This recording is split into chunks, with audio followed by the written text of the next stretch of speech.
Naša otadžbina Nemačka je izgubila rat. Pobedili su Rusi, Amerikanci, Englezi. Možda su imali bolje oružje, više vojnika, bolje vođstvo. No to je u stvari izrazito materijalna pobjeda. Ali ovdje, među nama, ima jedan narod koji je izvojavao drugačiju i mnogo lepšu pobjedu.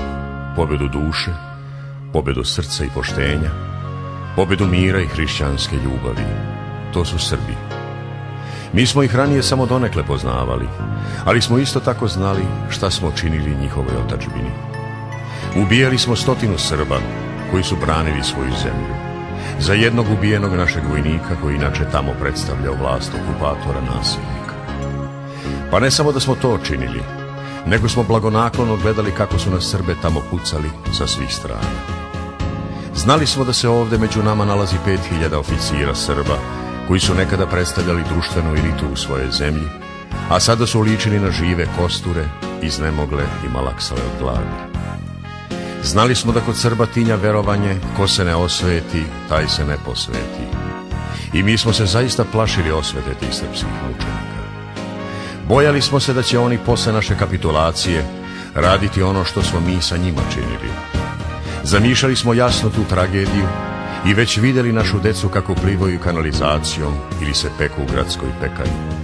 Zamišljali smo ubijanje naših ljudi, silovanja, rušenje i razaranje naših domova. Međutim, kako je bilo? Kada su pukle zarobljeničke žice i kad se 5000 živih srpskih kostura našlo slobodno u našoj sredini, ti kosturi su milovali našu decu, davali im bombone, razgovarali sa nama. Srbi su dakle milovali decu onih koji su njihovu otadžbinu u crno zavili.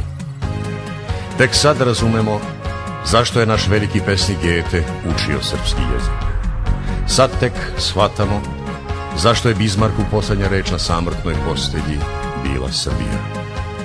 Ta pobjeda Srba je veća i uzvišenija od svake materijalne pobjede. Takvu pobjedu, čini mi se, mogli su izvojevati i dobiti samo Srbi, podnegovani u njihovom svetosavskom duhu i junačkim epskim pesmama koje naš Gete toliko voleo. Ova pobjeda će vekovima živjeti u dušama Nemaca, a toj pobjedi i Srbima koji su je izvojavali, želeo sam da posvetim ovu moju posljednju svešteničku propoved.